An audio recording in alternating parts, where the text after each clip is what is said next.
So we have a Samsung side-by-side unit, and the unit is not cold in the fresh food section. The freezer section is cold, as you can see. A little bit of frosting, nothing crazy, totally normal. That's a magnet. We're going to activate the light switch. It's a magnetic switch. So you place the magnet and the light should go off. Now pay attention, make sure you hold the magnet there for about 10 seconds or so. You should hear the fan in the freezer, it should come on. And you should be able to feel air flowing. You might have to try it a couple times just to make sure that you do hear or feel movement of air. Then, if nothing, go to the fresh food section, do the same thing. And you want to reach your hand up around the venting. And you want to feel if you can feel some airflow, any kind of movement of air. And you have to put the magnet up there again and hold it again for about 10 seconds. And if you don't feel any airflow, we need to open up the section in the freezer. And we're going to check the fan. Now, you do have some holes for screws. All those, you got to remove those covers. And behind them, they're going to be Phillips screws. And you're going to need like a pick or a hook pick to slowly pull the cover off.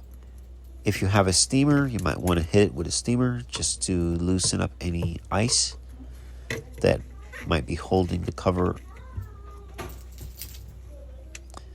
And once you've gotten all the screws out, you can slowly pull the cover, loosen it up, pull it.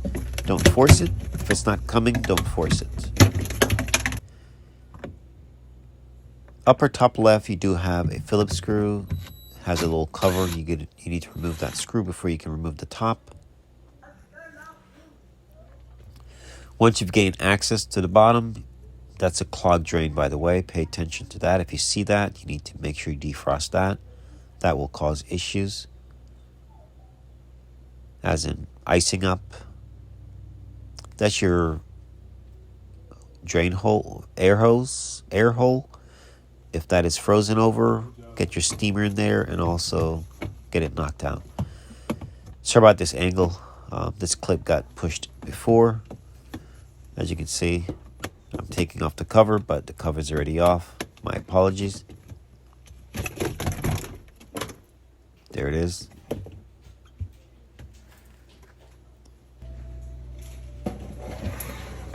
So what we're going to be doing is actually checking the evaporator fan for functionality, pretty much.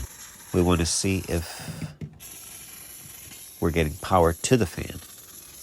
Some of those fans, they have multiple speeds, so a lot of times you might notice you're only getting one speed. It's totally fine. What you want to look for, though, is if you're getting power going to the fan motor. So you'll need a meter. You're going to set the meter on volts AC. Sorry, guys. I'll edit that out. Volts DC. Set your meter on volts DC. And once you get your meter leads inserted into the connector, you're going to be looking for anywhere from 11 volts to, I think, 13 volts on those fans. So it just depends. So, but you definitely want to get 11 volts. That tells you that you are getting power to the fan. So first we're defrosting this drain, because a clogged drain like that will cause the warm air to travel up, causing the fan not to rotate, and will eventually cause the fresh food section not to get cold. So make sure you get all that stuff out the way before. So now we're taking this cover off.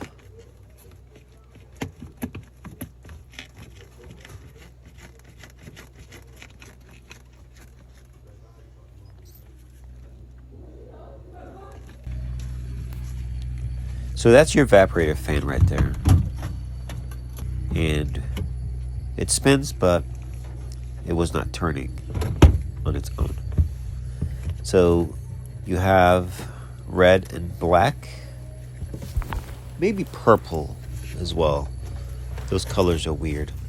So insert your meter.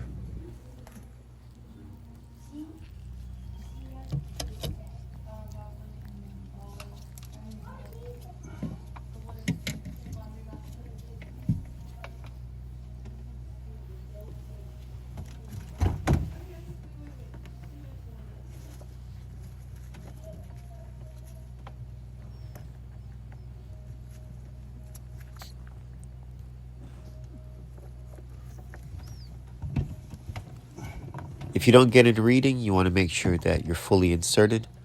Sometimes you might have to unplug the connector. Just pay attention to the colors and you get it back into the same connector. And as you can see, we do have voltage, DC. So we're getting power. The fan is bad. Replace the fan and you're good to go. Alright guys, thanks for watching.